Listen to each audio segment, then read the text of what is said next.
Primera Guerra Mundial dejó a Alemania hecha polvo. Aunque su territorio casi no fue invadido, las condiciones que le impusieron las potencias vencedoras fueron vistas como una humillación total. El tratado firmado en junio de 1919 obligó a Alemania a aceptar la culpa de la guerra, entregar tierras, reducir su ejército a niveles mínimos y pagar mucho dinero que no tenía. El gobierno El final de la Primera Guerra Mundial dejó a Alemania hecha polvo.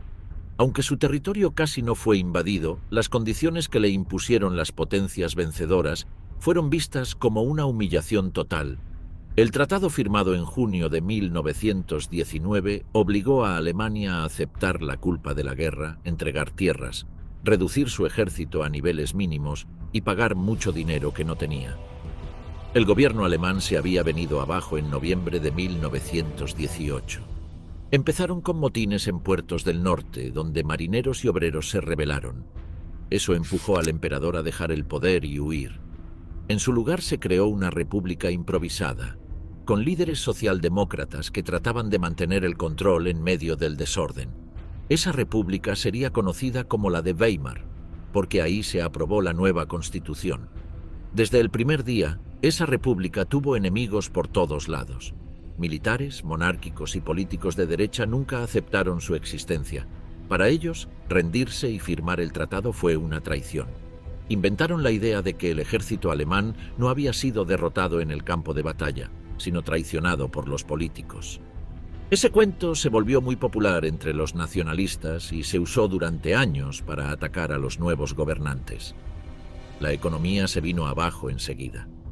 La guerra había dejado al país sin dinero y con muchas deudas. Para pagar lo que pedían los vencedores, el gobierno empezó a imprimir billetes sin control. Eso desató una inflación que nadie podía parar. En 1923, un dólar valía billones de marcos. El sueldo perdía valor en cuestión de horas. Comprar pan era una carrera contra el tiempo. Los ahorros de toda una vida se esfumaban en días. La angustia era total. En medio de ese desastre aparecieron bandas armadas de todo tipo. Grupos comunistas querían repetir lo que había pasado en Rusia. En varias ciudades intentaron tomar el poder. Al mismo tiempo, ex soldados formaban milicias de derecha que golpeaban huelguistas y mataban políticos de izquierda. Una de las más activas eran los Freikorps, con excombatientes que despreciaban la democracia y soñaban con restaurar el imperio. Las calles se volvieron zonas de guerra. Había asesinatos, ataques y revueltas todo el tiempo. Ministros, jueces, sindicalistas y empresarios eran blanco de atentados. En ese ambiente muchos empezaron a mirar con nostalgia los tiempos del viejo imperio. Para ellos, la república solo traía caos e inseguridad. Y tenían razones para pensarlo. El ejército fue recortado por el tratado. Solo podían tener 100.000 soldados. Eso no alcanzaba ni para proteger las fronteras. La policía no daba abasto.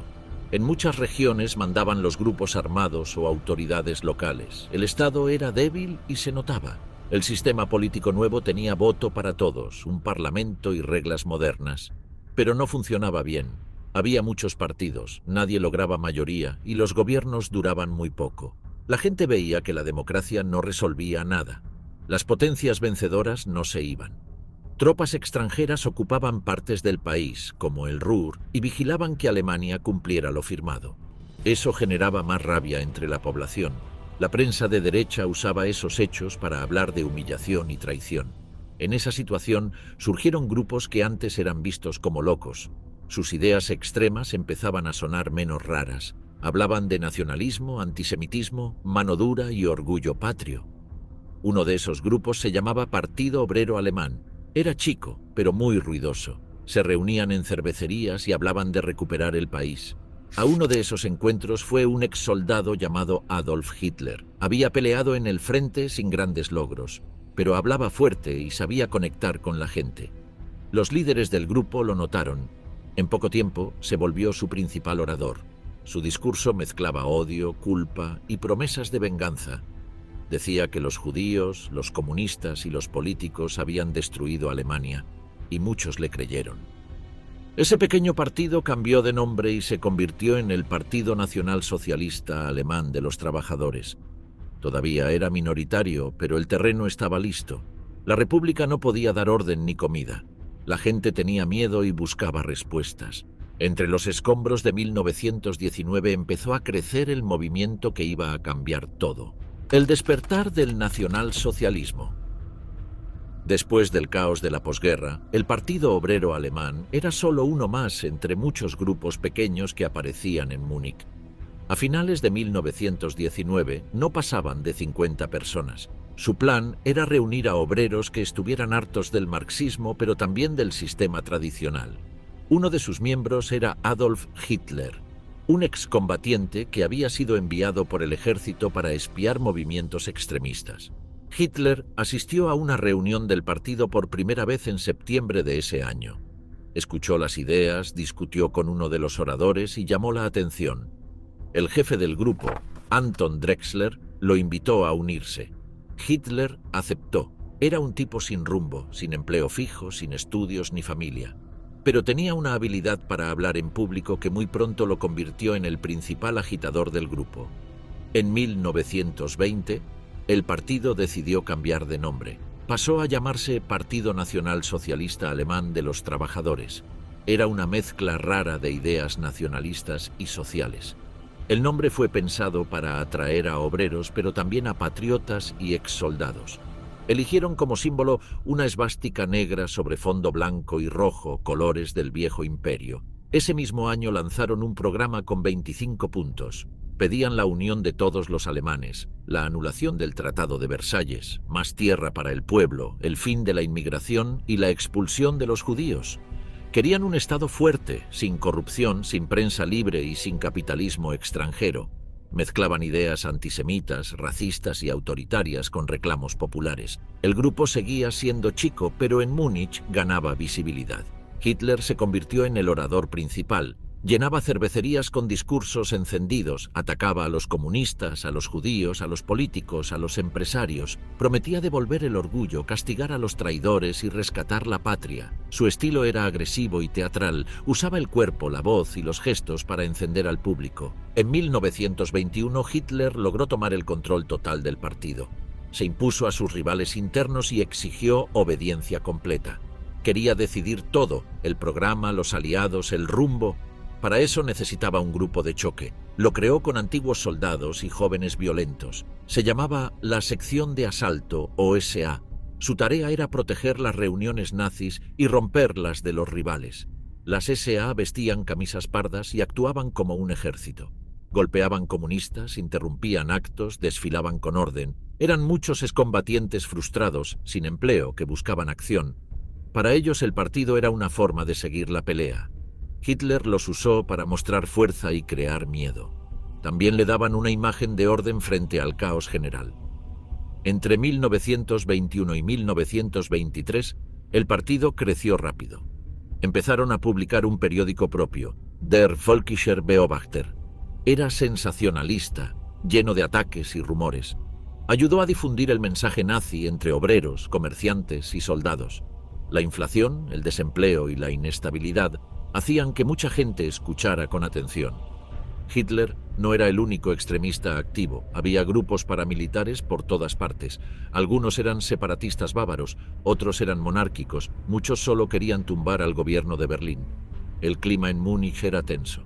La policía toleraba a los radicales de derecha y perseguía a los de izquierda. Eso hizo que Hitler se moviera con libertad. En 1923, la situación empeoró. Las tropas francesas ocuparon el Ruhr, el corazón industrial de Alemania. El gobierno respondió con pasividad. La inflación se disparó aún más. El marco valía menos que el papel donde se imprimía. Los sueldos se perdían en horas. La comida escaseaba. Muchos culparon a los políticos y al sistema. Hitler creyó que había llegado su momento. Decidió copiar el modelo de Mussolini, que un año antes había marchado sobre Roma con sus camisas negras. Hitler planeó una acción similar. Un golpe de fuerza desde Múnich para tomar Berlín. Pero no tenía los medios ni el apoyo suficiente. El 8 de noviembre de 1923, Hitler y unos 600 hombres armados entraron a una cervecería donde hablaba el gobernador de Baviera. Lo rodearon, lo obligaron a declarar su apoyo y tomaron control del lugar. Fue el inicio del Putsch de Múnich. Al día siguiente, marcharon por las calles con la idea de tomar el poder, pero la policía les cerró el paso. Hubo un tiroteo breve, 16 nazis y 4 agentes murieron. Hitler fue arrestado. De la prisión a la estrategia política. Tras su arresto, Adolf Hitler recibió una condena de 5 años, aunque solo permaneció unos meses en una celda con comodidades. Aprovechó ese encierro para redactar un libro donde expuso su visión política completa, titulado Mein Kampf. Allí expresó su rechazo al sistema parlamentario, su ambición de una Alemania poderosa y su odio hacia los judíos y los marxistas. Desde el encierro, Hitler se dio cuenta de que un nuevo intento violento no iba a funcionar. Por eso, cuando salió en 1924, empezó a cambiar la estrategia del movimiento. Su plan era llegar al poder usando las reglas existentes. Quería convertir al partido nazi en una fuerza legal y fuerte, usando votos en vez de armas. Aunque seguía siendo un hombre que buscaba el control total, ahora apostaba por el camino legal para lograrlo. El partido nazi estaba dividido después del fracaso del golpe. Algunos seguidores querían seguir con la lucha directa en las calles, otros ya no confiaban en él. Hitler, sin embargo, retomó el mando absoluto del partido desde el primer momento en que salió del encierro. Para asegurarse de que nadie desafiara su poder, creó reglas claras dentro del partido. Ningún miembro podía criticar sus órdenes, y él era el único que decidía qué camino seguir. En 1925, el partido nazi fue reorganizado por completo. Adolf Hitler impuso una estructura vertical. Él estaba arriba, con todo el control. Debajo, colocó mandos intermedios que respondían solo a él. El grupo paramilitar, que antes había estado disperso, llamado SA, fue reactivado y puesto al servicio directo del partido, no como grupo autónomo, sino como brazo de presión y fuerza en las calles. Ese mismo año, Mein Kampf fue publicado y se vendió como una especie de guía política para quienes compartían sus ideas. Aunque al inicio vendió pocas copias, con el tiempo se convirtió en material obligatorio para entender lo que él pensaba. Ahí no se escondía nada. Hablaba abiertamente de su plan para eliminar a los judíos, su deseo de conquistar territorios en el este y su intención de derribar el sistema de partidos. Joseph Goebbels, que en sus comienzos había estado más cerca de los socialistas radicales, se unió al partido nazi y quedó deslumbrado por la manera en que Adolf Hitler hablaba. Desde que lo escuchó en vivo, decidió que no había otro líder posible.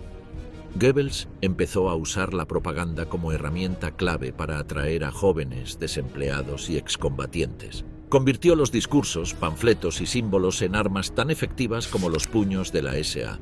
En paralelo, Heinrich Himmler empezó a destacarse por su disciplina, su fanatismo y su capacidad para controlar estructuras internas. Fue escalando dentro del movimiento hasta quedarse con el mando de un grupo nuevo y más leal, la SS. Esta fuerza nacía como una sección especial que respondía solo a Hitler, más cerrada, más obediente y con una visión de pureza mucho más extrema que la SA. Durante los años siguientes, el partido fue creciendo lentamente. En las elecciones de 1924 obtuvieron pocos escaños en el Parlamento y luego cayeron aún más. Muchos pensaron que el movimiento estaba acabado, pero Hitler no se desanimó. Mantuvo el control con puño de hierro y se dedicó a expandirse por las regiones. Creó una red de líderes locales que difundían el mensaje puerta a puerta, en pueblos, fábricas, universidades y entre soldados retirados. El partido se apoyaba en eventos masivos para reforzar su imagen. Las concentraciones llenas de banderas, antorchas y música marcial se volvieron parte del estilo nazi. Cada acto estaba pensado para dejar una imagen fuerte en la memoria del público. Goebbels lo sabía y lo explotaba. A diferencia de otros partidos, los nazis no ofrecían programas complejos. Ofrecían enemigos, fuerza y un líder que decía exactamente lo que muchos querían oír. En 1928 participaron en las elecciones otra vez. Aunque lograron solo 12 escaños, usaron ese pequeño avance para demostrar que estaban de vuelta. Esa fue la señal de que el partido, aunque chico, estaba vivo. Mientras tanto, la situación económica del país empeoraba, el desempleo crecía y la confianza en los partidos tradicionales se caía a pedazos. Las ayudas extranjeras que habían llegado con el Plan Dawes ya no eran tan seguras. Muchos economistas advertían que la dependencia de préstamos externos era una bomba de tiempo. En 1929, esa bomba estalló.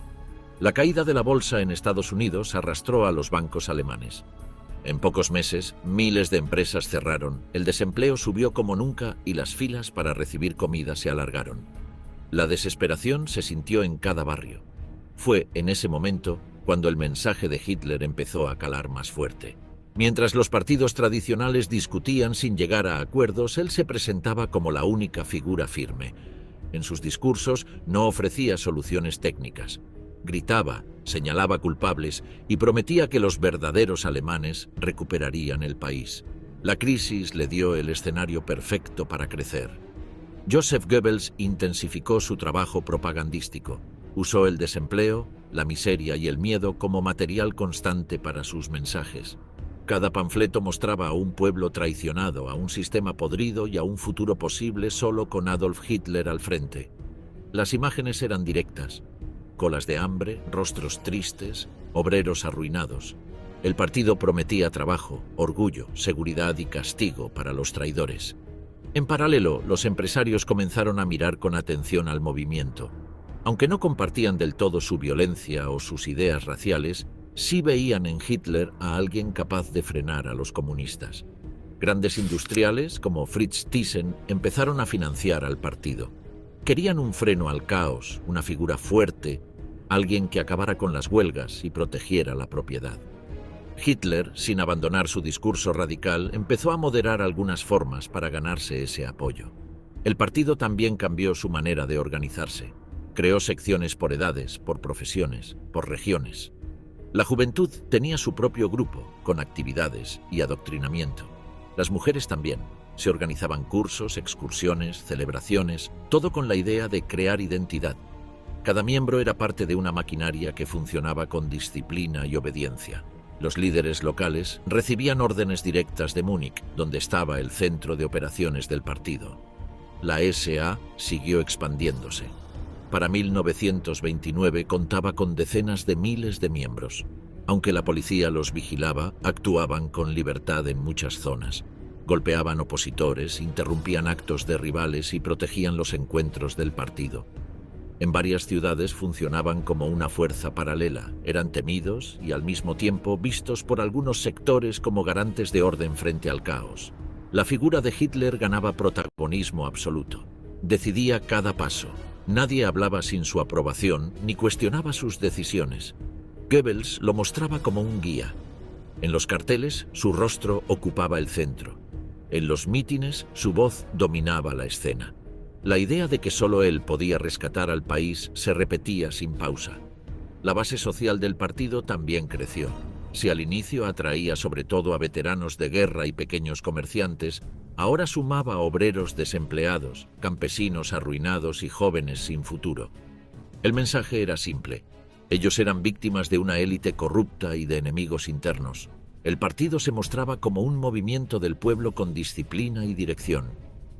El salto electoral hacia el poder. En septiembre de 1930, el Partido Nacional Socialista Alemán del Trabajo logró un avance inesperado. Pasó de 12 escaños a 107 en el Parlamento. Fue el segundo grupo más grande, detrás del Partido Socialdemócrata. Esa votación mostró que el discurso de Adolf Hitler había conectado con una parte importante de la población. El impacto de la crisis económica y el desempleo masivo se reflejó directamente en las urnas. Joseph Goebbels dirigió una campaña intensa, llenaron ciudades con carteles, organizaron actos callejeros, usaron radios y altavoces. Mostraban a Hitler como un hombre fuerte, como alguien capaz de dar respuestas cuando todos los demás callaban. Los mítines eran enormes, con banderas, uniformes y saludos coordinados. Cada detalle buscaba mostrar orden, fuerza y dirección. Las fábricas cerraban, los bancos quebraban y la pobreza crecía. Muchos alemanes veían que el sistema ya no funcionaba. Adolf Hitler no hablaba de planes técnicos. Prometía justicia, castigo para los responsables y un país grande otra vez. El mensaje era simple y directo. No necesitaba explicaciones. Solo bastaba con escuchar y decidir. Las SA intensificaron sus acciones. Protegían los actos del partido, patrullaban barrios y golpeaban a rivales políticos. La policía, sobrepasada o desinteresada, casi no intervenía. En muchos pueblos el grupo actuaba con total libertad. Aumentó su número de integrantes. muchos jóvenes sin trabajo que buscaban pertenecer a algo. Las élites empezaron a tomar nota. Algunos empresarios y banqueros vieron en el partido una fuerza útil contra el comunismo. El propio Fritz Thyssen se acercó más. Se abrieron líneas de dinero, encuentros privados, acuerdos discretos. A Hitler le bastaba con que no lo frenaran. Ganar influencia era el siguiente paso. Paul von Hindenburg, el presidente, no simpatizaba con Hitler. Lo veía como un agitador, un oportunista sin formación, pero también entendía que el país se desmoronaba. Las elecciones demostraron que los partidos tradicionales ya no podían sostener un gobierno estable. Desde entonces se empezó a gobernar por decreto. Heinrich Brüning, el canciller en ese momento, trató de contener la crisis recortando gastos y subiendo impuestos. Sus decisiones hicieron que la recesión se sintiera con más fuerza. El descontento aumentó. Su apoyo político se redujo y sus medidas no generaban resultados visibles. Hitler aprovechó ese desgaste. Durante 1931, el Partido Nacional Socialista extendió su red territorial. Aumentaron las sedes locales, los centros juveniles y los grupos femeninos. Las campañas de afiliación eran diarias. En los pueblos los mensajes llegaban por radio o por voceros del partido. En las ciudades los desfiles eran comunes. Goebbels se encargó de los contenidos. Redactaba boletines, dirigía la prensa partidaria y hablaba en eventos masivos. Mostraba a Hitler como un hombre de destino, un elegido que traería estabilidad. Al mismo tiempo señalaba culpables: marxistas, judíos, extranjeros, traidores. El lenguaje era agresivo, directo, sin matices. En julio de 1932 se realizaron nuevas elecciones. El partido obtuvo más de 13 millones de votos. Consiguieron 230 escaños. Ahora eran la fuerza más grande del Parlamento. Ese resultado confirmó que ya no eran una minoría marginal.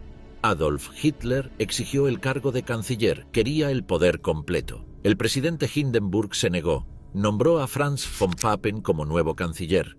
Este no tenía partido propio. Gobernaba sin mayoría parlamentaria. Fue una decisión impopular. Hitler no aceptó quedar relegado. Organizó más mítines, desafió al gobierno, movilizó a las SA. La tensión crecía cada semana. Von Papen disolvió el Parlamento y llamó a nuevas elecciones en noviembre de 1932. El partido de Hitler perdió 2 millones de votos, pero aún así mantuvo 196 escaños. Seguían siendo los primeros. Los comunistas también subieron. La polarización era evidente. Hermann Göring fue elegido presidente del Parlamento. Desde esa posición, bloqueó varias medidas del gobierno. Controlaba la agenda y usaba el cargo para frenar a sus adversarios.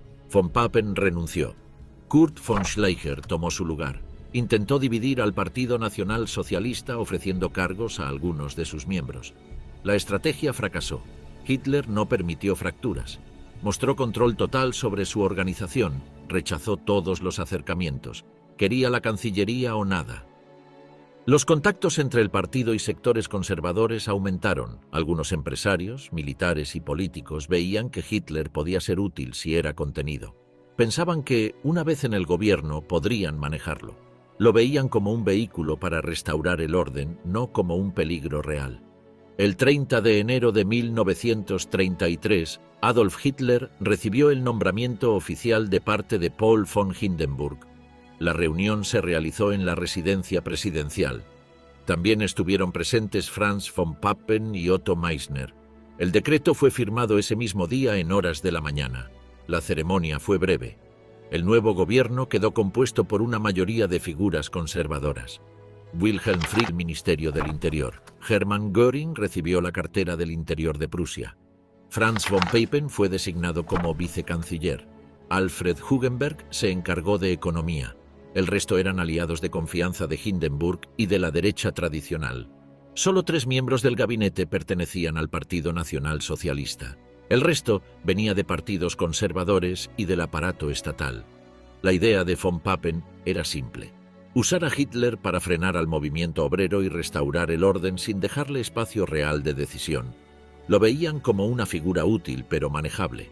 El nombramiento no generó resistencia institucional. Las Fuerzas Armadas aceptaron la decisión. Los empresarios mostraron aprobación. Algunos incluso enviaron cartas de respaldo. En Berlín, las calles se llenaron de militantes uniformados. Se organizaron marchas con antorchas y tambores. La prensa aliada al nuevo gobierno habló de un nuevo comienzo. Goebbels redactó el primer comunicado. Hablaba de un cambio necesario, de una limpieza moral y de una recuperación nacional. El tono era agresivo, con llamados a la unidad bajo un liderazgo firme. Se distribuyó en miles de copias por todo el país. Los periódicos del partido lo replicaron sin editar. Desde el primer día, el nuevo gabinete actuó con rapidez. Se prohibieron varias manifestaciones obreras. Se censuraron publicaciones de izquierda. En algunas regiones se detuvieron a activistas sindicales. La policía recibió órdenes de colaborar con las SA. Göring coordinó estas acciones desde Prusia, sin pasar por el Parlamento. Franz von Papen celebró reuniones con empresarios y diplomáticos. Aseguraba que la situación estaba bajo control. Prometía estabilidad, inversiones y paz social. Decía que Hitler no tenía mayoría propia, que el poder real estaba en manos del presidente y de los ministros conservadores. Negó cualquier plan radical. Adolf Hitler convocó al gabinete a sesiones casi diarias. Escuchaba a todos, pero imponía ritmo y temas. Evitaba discusiones largas, exigía rapidez y lealtad. Hablaba con tono firme, usaba silencios largos y miradas directas. Frick y Göring acataban sin objeciones. Los demás ministros empezaron a notar su control. Hugenberg intentó frenar algunas decisiones. Propuso medidas económicas moderadas. Hitler lo ignoró. Prefirió actuar con decretos y anuncios públicos. Goebbels difundía las decisiones antes de que fueran consultadas con el gabinete. Era una forma de fijar el rumbo sin esperar consenso. La táctica funcionaba. Las SA aumentaron su presencia en ciudades clave. Organizaron patrullas, intimidaron a rivales políticos, ocuparon edificios públicos. Las autoridades locales no ofrecían resistencia. Göring ordenó a la policía que colaborara o que se mantuviera al margen. Muchos uniformados simpatizaban con el partido, otros temían represalias. Se creó una nueva oficina de propaganda. Goebbels la dirigía desde Berlín, controlaba carteles, folletos, emisiones radiales y artículos de prensa. El discurso era uniforme: orden, trabajo, unidad y disciplina. Se evitaban temas técnicos, se usaban frases cortas, imágenes fuertes y símbolos reconocibles. En los primeros 15 días del nuevo gobierno se aprobaron 30 decretos. La mayoría afectaban derechos civiles, controlaban la prensa o permitían detenciones sin orden judicial. El objetivo era claro: eliminar a los adversarios, reforzar el control interno y consolidar la estructura de poder. Los partidos de centro y derecha no ofrecieron resistencia. Algunos creían que podrían frenar a Hitler desde dentro. Otros confiaban en Hindenburg. Pensaban que el presidente usaría su autoridad para limitar cualquier exceso. Nadie actuó con decisión. Los sindicatos se mostraron desorientados. La izquierda estaba dividida. El 13 de febrero se anunció la disolución del Parlamento. Se convocaron nuevas elecciones para marzo. Hitler quería mayoría propia. Inició una campaña masiva. Viajó por todo el país en avión. Habló en estadios, plazas, estaciones y fábricas. Los mítines eran diarios, siempre con la misma escenografía. Goebbels organizó desfiles nocturnos, conciertos y transmisiones radiales. Las ciudades se llenaron de carteles con la imagen de Hitler. Se presentaba como el salvador nacional. Decía que el país debía elegir entre caos o orden. El tono era agresivo pero eficaz. La respuesta del público era creciente. El 4 de marzo, Göring dirigió una redada masiva en Berlín. Arrestaron a cientos de comunistas, socialistas y críticos del gobierno. Las oficinas de prensa de izquierda fueron cerradas. Se incautaron imprentas, radios y panfletos. Se justificó como medida preventiva ante posibles sabotajes. El 27 de febrero, el edificio del Parlamento fue incendiado. La policía detuvo a un joven comunista holandés llamado Marinus van der Lubbe. Hitler y Göring usaron el hecho como excusa. Dijeron que era parte de un plan mayor para tomar el poder. Se redactó un decreto de urgencia. El documento fue firmado al día siguiente. Suspendía derechos individuales, autorizaba detenciones sin juicio, permitía la intervención de la policía en cualquier estado. Se aplicó en todo el país. Fue el primer paso legal hacia la dictadura. El gobierno actuó sin demoras. Franz von Papen no protestó. Alfred Hugenberg apoyó la medida. Paul von Hindenburg firmó sin objeción. Solo algunos jueces expresaron dudas. Nadie los escuchó. El poder se concentraba. Hitler dejaba de ser solo canciller, pasaba a controlar el aparato represivo del Estado. Los empresarios ofrecieron respaldo económico para las elecciones de marzo. Reunieron fondos, organizaron eventos y publicaron anuncios en favor del partido. No pedían condiciones, solo querían estabilidad y garantías contra el comunismo. Hitler prometía ambas. Dictadura en marcha, control y propaganda. El 5 de marzo de 1933, Alemania volvió a las urnas. El partido de Hitler buscaba una mayoría absoluta para asegurar el control del Parlamento. En medio de la campaña, el incendio del Parlamento permitió aplicar el decreto presidencial que suspendía derechos civiles. Los comunistas fueron perseguidos con fuerza. Muchos candidatos quedaron fuera de la contienda y otros ni siquiera pudieron aparecer en público. El día de la votación, las calles estaban llenas de banderas, uniformes y vigilancia armada. Las SA y la policía patrullaban cerca de los colegios electorales.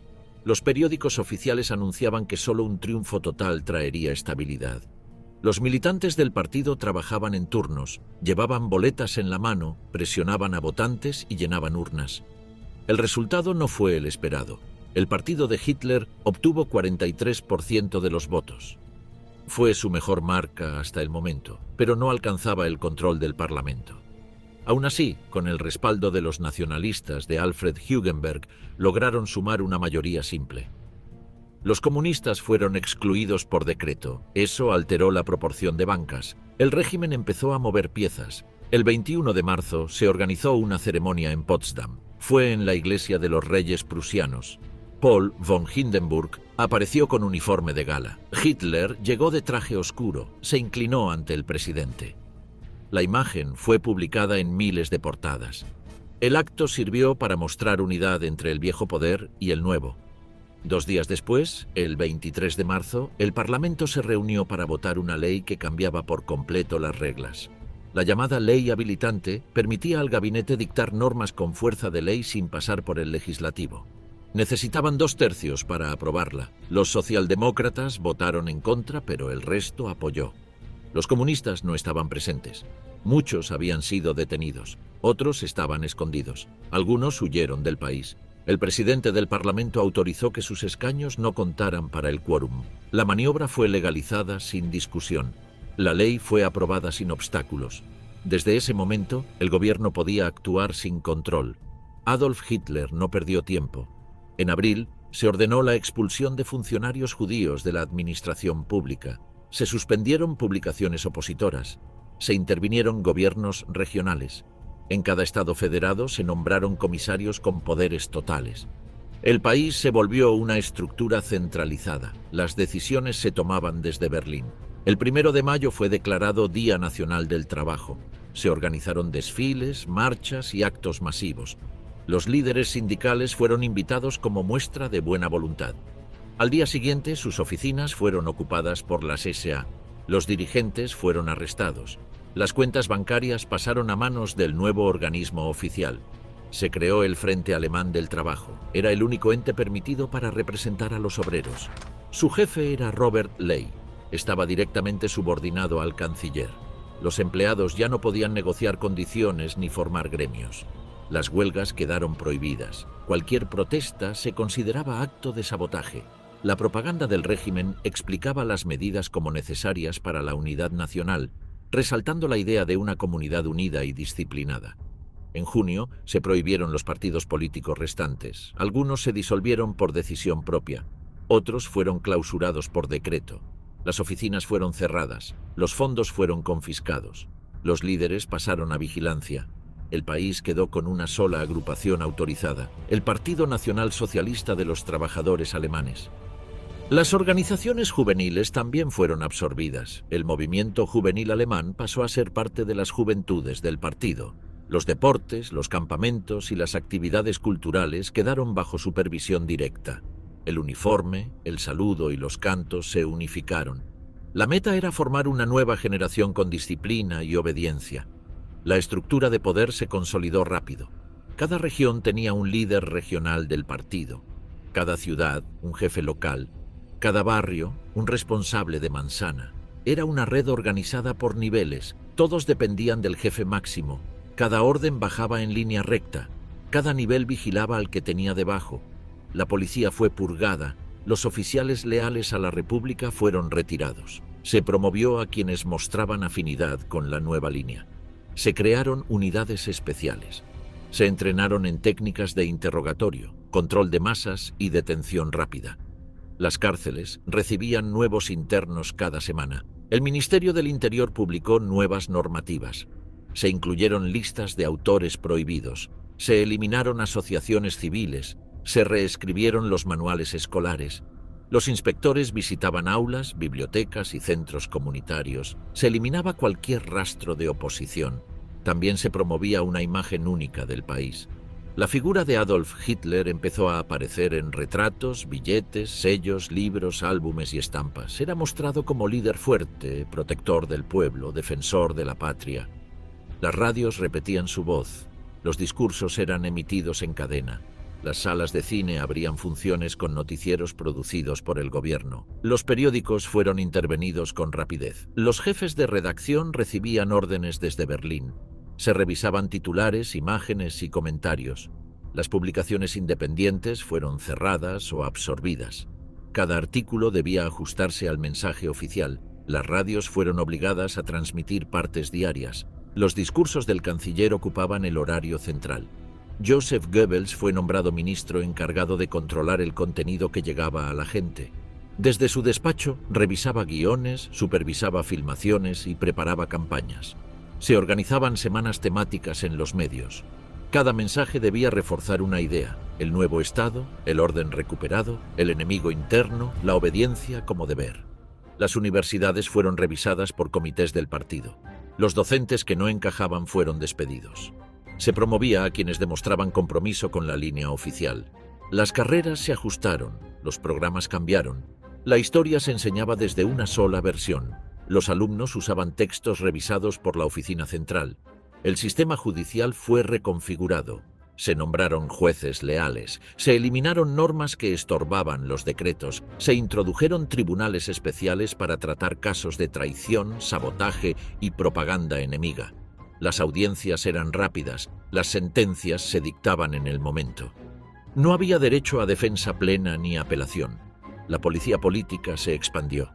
Se creó una oficina central de inteligencia, se capacitó a nuevos agentes, se organizaron redes de informantes. Cada barrio tenía responsables, cada carta era revisada, cada llamada podía ser monitoreada. Los arrestos se hacían sin orden judicial. Las celdas se llenaban de detenidos por razones políticas. Los profesores debían jurar fidelidad. Cada director debía reportar actividades sospechosas. Las canciones escolares fueron reemplazadas. Los mapas mostraban una nueva geografía. Las biografías permitidas se limitaban a figuras aprobadas. Las palabras, los símbolos y hasta los colores fueron estandarizados. La cultura quedó bajo un solo control. Los médicos debían afiliarse a la organización del partido. Se reguló la atención médica. Se obligó a registrar datos detallados de los pacientes. Se usaron esas listas para aplicar políticas selectivas. Las clínicas privadas fueron intervenidas. Los hospitales estatales quedaron bajo vigilancia. Se prohibieron ciertas investigaciones. Se impulsaron otras con aval oficial. Los artistas fueron llamados a reuniones. Se les explicó que toda obra debía servir al pueblo. Las exposiciones eran supervisadas. Las galerías privadas recibían visitas inesperadas. Se retiraban piezas que no cumplían. Se organizaban muestras itinerantes para promover el nuevo estilo. Los escultores, pintores y músicos tenían que adaptarse. Las iglesias fueron presionadas para alinearse. Se impulsó una federación nacional controlada por dirigentes aprobados. Algunos pastores aceptaron, otros se resistieron. Se les negó acceso a medios, recursos o permisos. Se retiraron licencias, se revisaban sermones, se sancionaba cualquier crítica indirecta. Se formó un grupo contrario dentro del clero. Los registros civiles se reorganizaron. Se exigía declarar origen étnico. Se crearon nuevas categorías en los documentos. Los matrimonios eran evaluados por comités locales. Se otorgaban certificados solo a quienes cumplían ciertos criterios. Las parejas recibían recomendaciones oficiales. Las bodas se realizaban bajo rituales diseñados por el partido. Los nombres de calles fueron modificados. Se colocaron placas nuevas en 1000 esquinas. Las plazas pasaron a llamarse conmemorando a los caídos del movimiento. Las estatuas antiguas fueron reemplazadas por bustos del nuevo líder. Se eliminaron símbolos del pasado. Las estaciones de tren cambiaron de nombre. Las fiestas patrias fueron redefinidas. Se eliminaron fechas asociadas con la república anterior. Se incorporaron nuevas celebraciones. Cada aniversario del partido se festejaba con desfiles, cánticos, juramentos colectivos y actos escolares. Se distribuían panfletos con instrucciones. Las familias debían decorar sus casas con banderas. Los empleados públicos recibían cursos obligatorios. Se evaluaba su comportamiento, se revisaban antecedentes familiares. Se pedía participación en actos partidarios, se vigilaba asistencia a reuniones, cualquier desvío era anotado. Se formaron expedientes, los ascensos dependían de la lealtad, los despidos eran inmediatos en caso de duda. Las fábricas pasaron a formar parte del Sistema Nacional del Trabajo. Los propietarios firmaban convenios, se aplicaban normas comunes, se obligaba a colgar retratos en los salones. Las instrucciones llegaban desde el Ministerio del Trabajo. Se pedía donar al Fondo Patriótico. Los empleados eran evaluados por su conducta cívica. Los barrios obreros fueron pintados con lemas. Se organizaron juegos colectivos. Se distribuían folletos puerta a puerta. Se instalaban altavoces para transmitir discursos. Las marchas nocturnas eran frecuentes. Los jóvenes portaban antorchas. Se les daba formación física, ideológica y paramilitar. Cada semana tenían actividades programadas. Los tribunales actuaban con base en simples denuncias. Una charla casual o una frase interpretada como crítica bastaba para terminar en prisión. La gente aprendió a callar, a sentir y repetir. El miedo se volvió parte del día a día. Las visitas eran escasas, las cartas evitaban temas sensibles y la autocensura se convirtió en norma. Para finales de julio de 1933, el país estaba bajo un mando único, con una voz y un discurso centralizados. Partidos, sindicatos, publicaciones independientes y asociaciones sin control oficial desaparecieron. Todo elemento ajeno al proyecto fue suprimido. La purga interna. La noche de los cuchillos largos. Adolf Hitler venía acumulando poder desde hacía más de un año, pero todavía enfrentaba obstáculos internos que podían ponerlo en peligro. Uno de ellos era Ernst Röhm, jefe de las SA, una organización armada que superaba en número al propio ejército alemán. Röhm buscaba que estas tropas fueran el nuevo ejército del país y con eso ganarse un lugar central dentro del poder. Las SA, que en otros tiempos habían sido útiles para intimidar a rivales políticos y mostrar fuerza en las calles, se habían convertido en un problema para Hitler. La cúpula militar no aceptaba que un grupo de milicianos callejeros los reemplazara. Los generales tradicionales desconfiaban del comportamiento de Röhm, de su discurso igualitario y de su insistencia en una segunda revolución. Hitler lo sabía, y esa tensión ya era insostenible. En junio de 1934, Adolf Hitler tomó la decisión de atacar primero. Aprovechó un viaje oficial a Bad Wiessee para preparar un operativo fulminante. Himmler y Göring ya estaban al tanto y apoyaban la jugada. La SS y la Gestapo recibieron listas con los nombres de quienes debían ser arrestados o directamente eliminados. La madrugada del 30 de junio, Hitler llegó al hotel donde Röhm se alojaba con otros líderes de las SA. Personalmente entró a la habitación de su antiguo aliado y lo detuvo. La orden era clara, debía ser encerrado y esperar. Poco después, más de 100 personas fueron arrestadas en distintos puntos del país. Algunos fueron fusilados en el acto. En Berlín, la violencia fue directa. Grupos de las SS y agentes de seguridad se encargaron de capturar y ejecutar a quienes estaban marcados. El antiguo canciller Kurt von Schleicher fue abatido en su casa junto a su esposa. Gregor Strasser, uno de los fundadores del partido, también fue eliminado sin juicio. La lista incluía opositores reales y enemigos inventados. En el campo de concentración de Stadelheim, Ernst Röhm recibió un arma y se le dio la opción de quitarse la vida. Se negó. Poco después, 2 hombres de la SS entraron a su celda y acabaron con él. Hitler no quiso dejar cabos sueltos. Nadie debía quedar como símbolo de disidencia. La operación se extendió hasta el 2 de julio. En esos 3 días, las SA fueron descabezadas. Los oficiales que sobrevivieron fueron despojados de toda autoridad. La estructura fue mantenida como un cuerpo simbólico, sin poder real. La SS, en cambio, ganó peso y autonomía. El ejército alemán recibió con agrado lo que había ocurrido. Los generales, que temían ser reemplazados por la milicia de Rom, entendieron que Hitler les había tendido la mano. Días después, prestaron juramento de fidelidad personal a él, no al Estado ni a la Constitución. Ese fue un paso clave en la creación de un régimen totalmente subordinado a su figura. El 3 de julio, Adolf Hitler se presentó ante el Parlamento. Vestía uniforme, hablaba con tono severo y sin rodeos. Explicó que había intervenido para frenar una traición. Mostró documentos y acusaciones recopiladas por la Gestapo. No dejó lugar a dudas. La SA había puesto en riesgo la estabilidad del país. El aplauso fue inmediato. Ningún diputado se atrevió a objetar. Ese mismo día, el Ministerio de Justicia difundió una ley con fecha retroactiva que declaraba legales todas las acciones del 30 de junio al 2 de julio. La redacción fue precisa.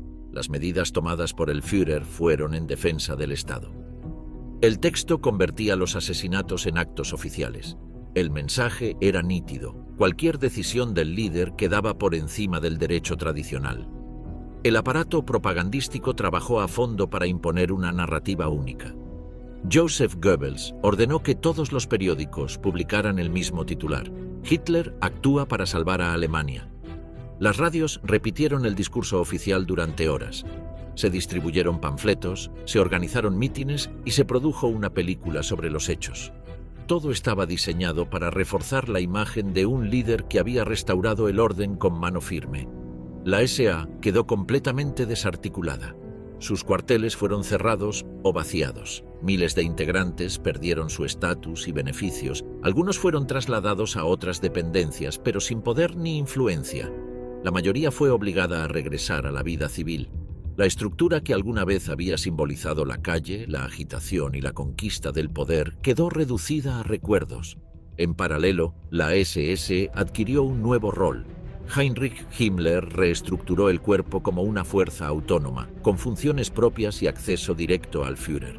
Se convirtió en un aparato de seguridad interno, con campos, inteligencia y autoridad operativa. La lealtad de sus miembros era absoluta. El uniforme negro reemplazó al marrón de las SA como símbolo del poder real dentro del régimen. A nivel político, la purga marcó un antes y un después. Ningún otro grupo dentro del partido se atrevió a reclamar protagonismo. Las diferencias internas fueron eliminadas sin negociación. Adolf Hitler dejó en claro que la unidad se lograba por eliminación, no por diálogo. Desde ese punto, las reuniones se volvieron monólogos. Los discursos, órdenes, los congresos, desfiles. El ejército también cambió su dinámica. Al recibir garantías de que la milicia paralela había sido desmantelada, los generales firmaron el Pacto de Fidelidad Personal. Ese documento se convirtió en juramento obligatorio para cada oficial, soldado o recluta. Ya no se debía obediencia a una bandera o a una institución. La subordinación era directa al Führer sin mediaciones. El clima en las instituciones se transformó. Las oficinas públicas, los tribunales, los ministerios y las universidades adoptaron un nuevo tono. Se retiraron cuadros, se ajustaron currículos, se promovieron leales y se apartó a críticos. Los rumores bastaban para iniciar expedientes. Los cargos se entregaban por confianza, no por mérito. La eficiencia cedió paso a la obediencia. Los aliados conservadores del régimen entendieron el mensaje. Hombres de negocios, jefes religiosos y dirigentes provinciales comenzaron a replicar el estilo. Se priorizó la disciplina sobre la opinión. Los comités fueron reemplazados por órdenes verticales. Las decisiones se concentraron en núcleos reducidos. La información se centralizó en Berlín. Las provincias enviaban reportes, no hacían preguntas. Dentro del partido, los cuadros medios adoptaron una actitud nueva. El cálculo político cambió. Ya no bastaba con militar o participar. Era necesario anticipar deseos, interpretar señales y mostrar iniciativa subordinada. Las lealtades se volvían visibles. Los silencios también. Nadie quería parecer tibio o ambiguo. El oportunismo pasó a ser un mecanismo de defensa. Los eventos del 30 de junio dejaron un impacto psicológico duradero. Los testigos evitaron hablar. Las familias de las víctimas recibieron amenazas para mantener el silencio. En muchos casos, los cuerpos nunca fueron entregados. Se prohibieron homenajes, funerales públicos o cualquier señal de duelo. Incluso entre simpatizantes del régimen, el miedo se volvió constante. En el extranjero, la noticia se recibió con preocupación. Algunos gobiernos enviaron notas diplomáticas de advertencia, otros simplemente retiraron agregados militares. La prensa internacional describió lo ocurrido como un giro autoritario. Sin embargo, dentro de Alemania la reacción fue mínima. El terror funcionó como cemento, la pasividad como estrategia. Los mecanismos para silenciar disidentes ya no eran excepciones. Pasaron a ser recursos válidos. El costo de la traición, real o inventada, era la muerte sin juicio. La moral partidaria se definía desde arriba. La frase «noche de los cuchillos largos» se convirtió en una fórmula repetida en secreto con tono de advertencia. Entre cuadros del partido se utilizaba como código para describir situaciones delicadas. En la administración funcionaba como sinónimo de purga. En las calles era una leyenda sin detalles. Pero todos entendían su significado. Quien desafiaba al mando podía desaparecer en horas. Ese episodio también fijó los límites de lo que era tolerable. Si Adolf Hitler estaba dispuesto a eliminar a sus propios compañeros históricos, nadie más quedaba a salvo. El cálculo ya no pasaba por ideología, sino por lealtad. El liderazgo dentro del régimen pasó a ser una cuerda floja. Ascender implicaba riesgo. Caer era definitivo. A partir de entonces, las decisiones ya no necesitaban consenso. Bastaba con una señal desde la Cancillería para cambiar el rumbo de una política, para cerrar una institución o para reemplazar un gabinete completo. Capital y Reich, la alianza empresarial. Después de eliminar a Ernst Röhm y consolidar su control sobre el ejército, Adolf Hitler centró su estrategia en asegurar el respaldo de los sectores empresariales. Desde su llegada al poder, los líderes económicos habían visto con expectativa el rechazo del régimen a los sindicatos, su discurso anticomunista y la promesa de orden. Pero aún existía incertidumbre sobre los planes reales del nuevo gobierno respecto a la economía. Durante 1934, Hitler comenzó a eliminar esas dudas. Uno de los primeros pasos fue garantizar a los grandes empresarios que sus propiedades, inversiones y márgenes de maniobra quedarían intactos. Las expropiaciones, típicas de otros movimientos radicales, fueron descartadas. Las reuniones con figuras clave de la industria, como Gustav Krupp o Fritz Thyssen, se volvieron frecuentes. El mensaje era directo. El Estado quería cooperación, no intervención. Al mismo tiempo, el Partido Nacional Socialista disolvía por completo a los sindicatos independientes. La vieja estructura obrera fue reemplazada por el Frente Alemán del Trabajo, encabezado por Robert Ley. Esta nueva organización tenía como objetivo alinear a los trabajadores con los intereses del régimen. Las huelgas quedaron eliminadas y los salarios se fijaron sin negociación colectiva. Desde la industria se celebraba esa estabilidad laboral. El aparato estatal comenzó a organizar grandes obras públicas. Las autopistas, los puentes y los canales se convirtieron en vitrinas del nuevo gobierno. Estas iniciativas no solo generaban empleos, también aseguraban contratos a las empresas que mostraban fidelidad al partido. La asignación de proyectos se vinculaba cada vez más con la cercanía al poder. Las constructoras alineadas recibían prioridad. Las que mostraban reservas quedaban fuera. Durante 1935, la industria pesada comenzó a sentir los efectos de la política de rearme. Las órdenes de acero, carbón y maquinaria aumentaron. Las fábricas de armamento recibieron nuevos encargos. Las autoridades ofrecían contratos sin licitación, con pagos adelantados y cláusulas de confidencialidad. La inversión privada crecía al ritmo del gasto militar. La banca también encontró espacios para crecer. Instituciones como el Deutsche Bank y el Dresdner Bank facilitaron préstamos para las nuevas industrias bélicas. Las operaciones estaban garantizadas por el Estado, que asumía los riesgos a cambio de fidelidad. Los beneficios eran altos y los controles escasos. Mientras tanto, el Ministerio de Economía, bajo Hjalmar Schacht, mantenía una política monetaria flexible y negociaba directamente con las principales cámaras empresariales. Hitler delegaba en sus ministros la gestión económica, pero supervisaba de cerca las relaciones políticas. Mantenía reuniones privadas con empresarios clave y ofrecía garantías de continuidad. A cambio, exigía compromiso con los objetivos del régimen. Ese pacto no era formal, pero sí claro. Apoyo financiero a cambio de protección y expansión. Las contribuciones al partido se multiplicaron y muchas compañías crearon fondos ocultos para financiar actividades del NSDAP. El rearme fue el núcleo de esa alianza. Las industrias vinculadas al sector militar se convirtieron en pilares del nuevo sistema. Las fábricas de aviones, tanques y armas ampliaron su capacidad. La creación de empleo ocultaba el desvío masivo de recursos hacia fines bélicos. El desempleo se reducía, pero las estadísticas eran manipuladas. Se excluían a las mujeres, a los judíos y a los trabajadores forzados del conteo oficial. Durante este periodo, Hitler reforzó el control ideológico dentro del mundo empresarial. Los líderes de cámaras de comercio, gremios y asociaciones sectoriales fueron reemplazados por miembros del partido. Las decisiones ya no respondían solo a criterios económicos, sino también políticos. La obediencia se volvió requisito para recibir contratos, licencias o acceso a divisas. Las exposiciones industriales, organizadas por el régimen, se convirtieron en vitrinas de propaganda. Se presentaban como evidencia del renacer económico alemán, pero detrás había una red de dependencia entre el poder político y los grandes grupos empresariales. Cada proyecto servía a un doble objetivo: modernización y control.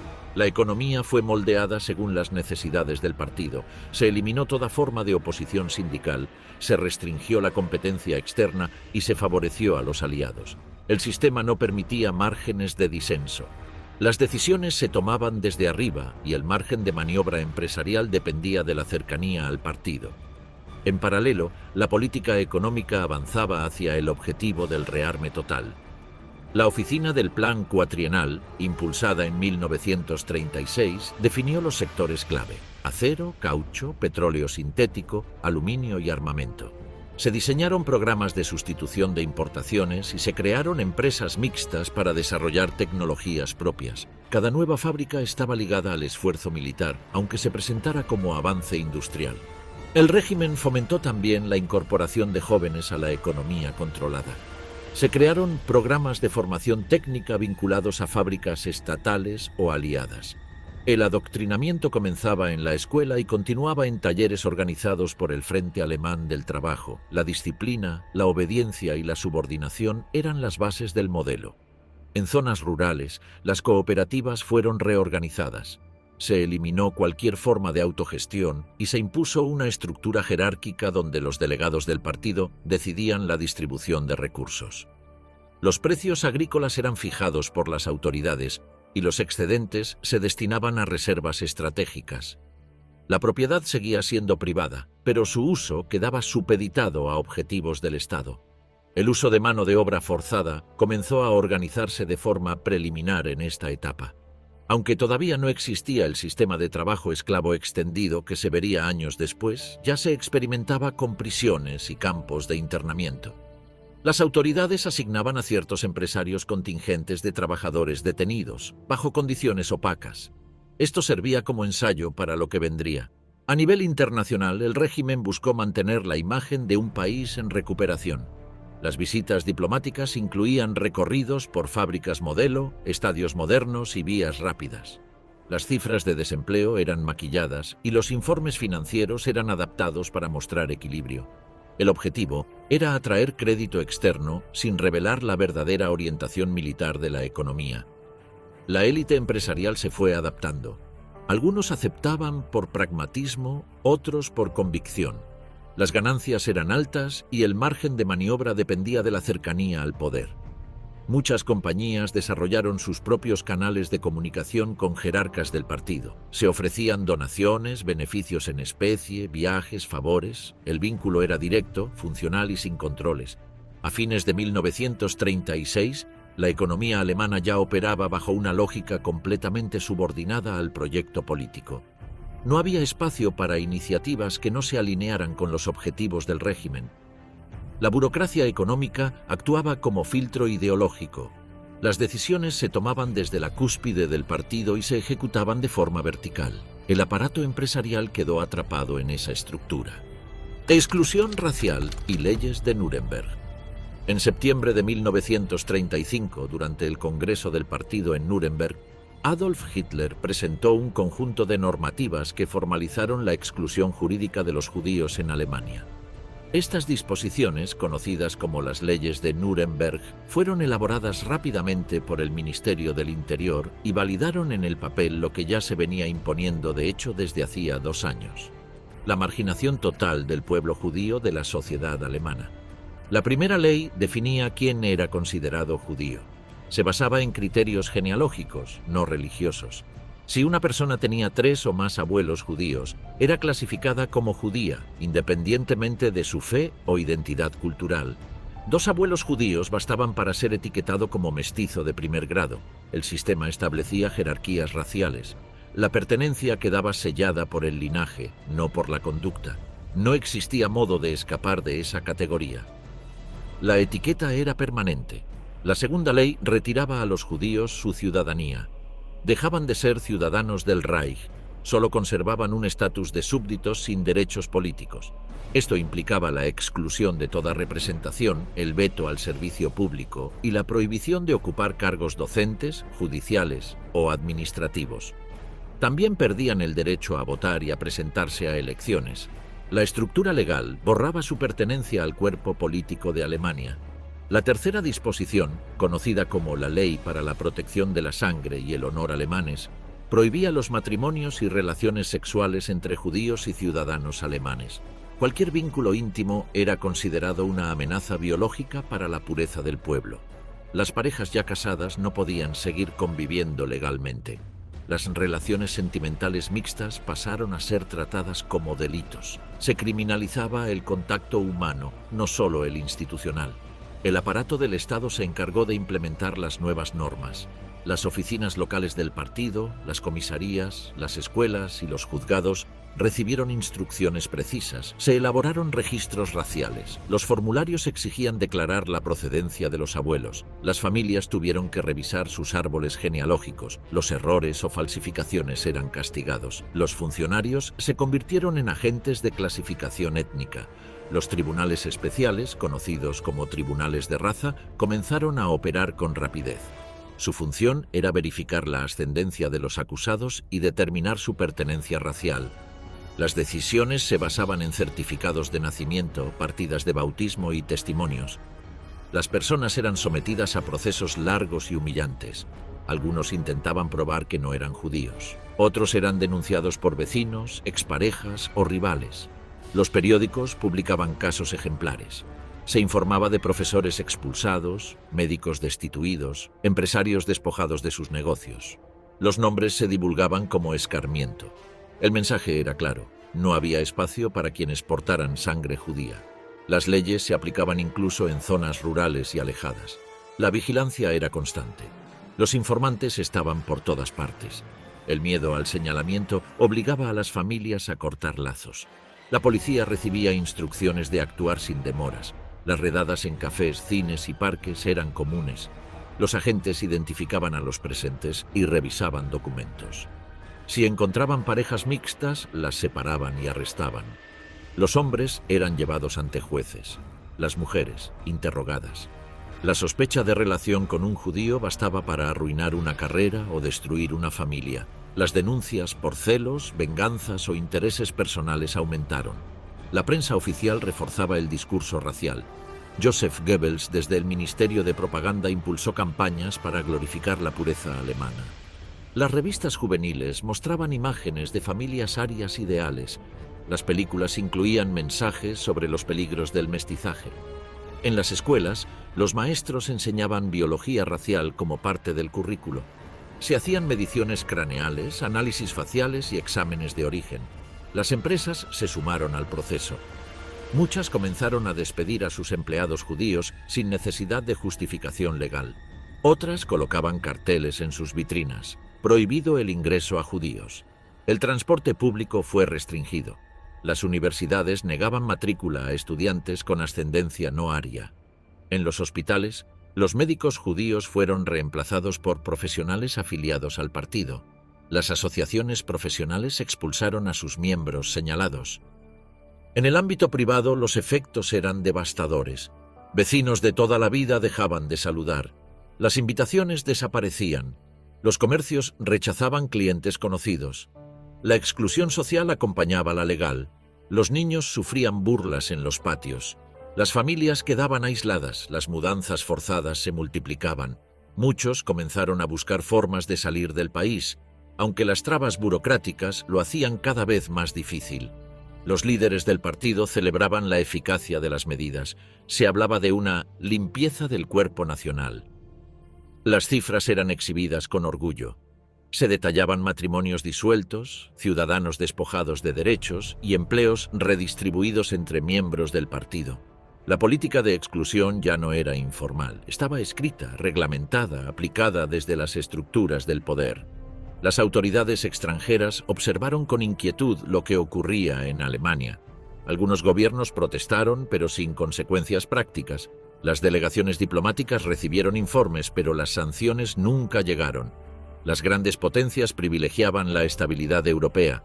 Los empresarios extranjeros continuaban firmando contratos. El régimen entendió que podía avanzar sin frenos. Para el verano de 1936, el sistema de exclusión racial estaba completamente consolidado. Las leyes de Nuremberg habían transformado la discriminación cotidiana en una política de Estado estructurada, masiva y ejecutada con eficiencia. La maquinaria legal, policial y social ya estaba en marcha. El siguiente paso sería desplazar físicamente a los excluidos. Conquista diplomática de Europa Central. Adolf Hitler llevaba tiempo probando hasta dónde podía llegar sin enfrentar consecuencias. En marzo de 1936, tomó una decisión que desafió directamente al orden establecido tras la Gran Guerra. Envió tropas alemanas a Renania. Esa región, desmilitarizada por el Tratado de Versalles, era clave para el equilibrio en Europa occidental. Reocuparla violaba directamente los acuerdos firmados. Sin embargo, los soldados cruzaron el Rin sin resistencia. Francia y Reino Unido protestaron, pero no actuaron. La jugada de Hitler salió intacta. Dentro de Alemania fue recibido como un héroe. Había recuperado soberanía sin derramar sangre. La reocupación de Renania fue más que una maniobra simbólica. Hitler puso a prueba la disposición de las potencias a enfrentarlo militarmente. Cuando vio que no estaban dispuestas a intervenir, entendió que tenía margen para avanzar. A partir de ahí, aceleró sus planes. Su siguiente objetivo era Austria. Desde hacía años, grupos nacionalistas austríacos simpatizantes del nazismo pedían una unión con Alemania. Hitler, nacido en Austria, compartía ese deseo. En febrero de 1938, presionó al canciller austríaco Kurt Schuschnigg para permitir más participación de los nazis en el gobierno local. Schuschnigg aceptó a regañadientes, pero al mismo tiempo anunció un referéndum para que el pueblo decidiera si quería mantener la independencia. Hitler no esperó ese resultado. El 11 de marzo ordenó el despliegue de tropas hacia Austria.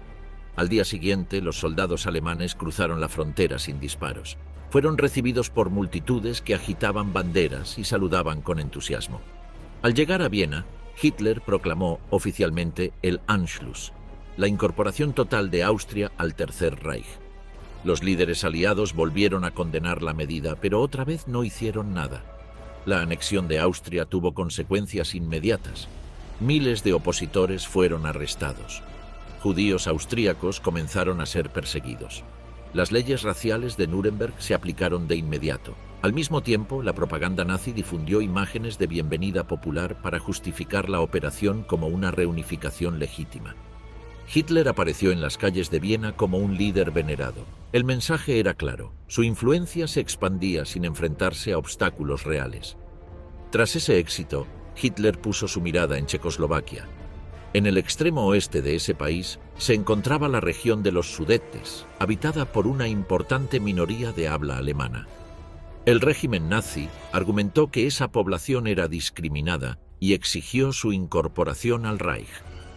A lo largo de 1938, intensificó la presión diplomática. Mientras tanto, grupos pronazis dentro de los Sudetes agitaban el clima político. El gobierno checoslovaco se negó a ceder. Contaba con el respaldo militar de Francia y tenía acuerdos con la Unión Soviética. Sin embargo, ni París ni Londres querían otro conflicto.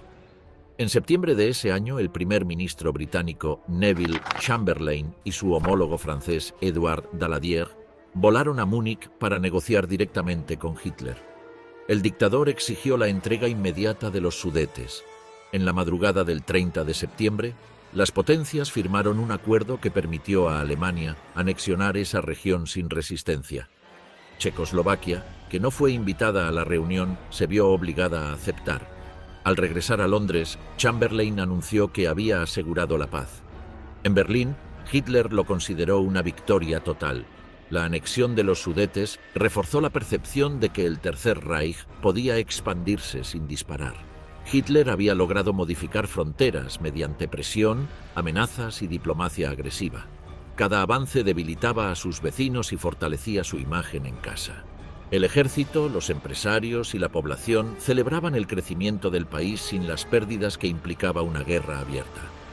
Con los Sudetes en manos alemanas, la industria checa, sus líneas defensivas y buena parte de su producción armamentística quedaron bajo control nazi. Hitler no necesitó una invasión completa para obtener una ventaja estratégica. Al año siguiente, Checoslovaquia sería desmembrada por completo. En 3 años, el Tercer Reich había logrado expandirse territorialmente sin necesidad de combates. La comunidad internacional había cedido cada vez que Hitler subía la apuesta. Las lecciones de Renania, Austria y los Sudetes demostraron que, mientras las potencias dudaban, él avanzaba. El equilibrio europeo se había roto sin batallas formales, solo con desfiles militares, discursos públicos y amenazas calculadas. Polonia bajo fuego, el inicio de la guerra. A comienzos de 1939, Adolf Hitler ya había logrado incorporar Renania, Austria y los Sudetes al Tercer Reich sin disparar un solo tiro.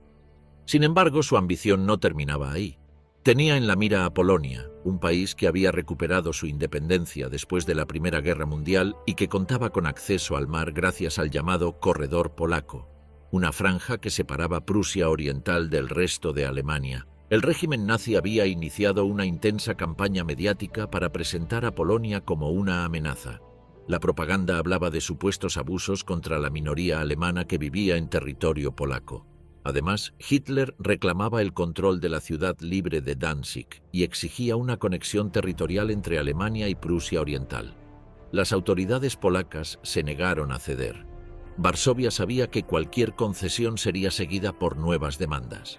En marzo de 1939, Hitler rompió públicamente el acuerdo firmado en Múnich con Reino Unido y Francia.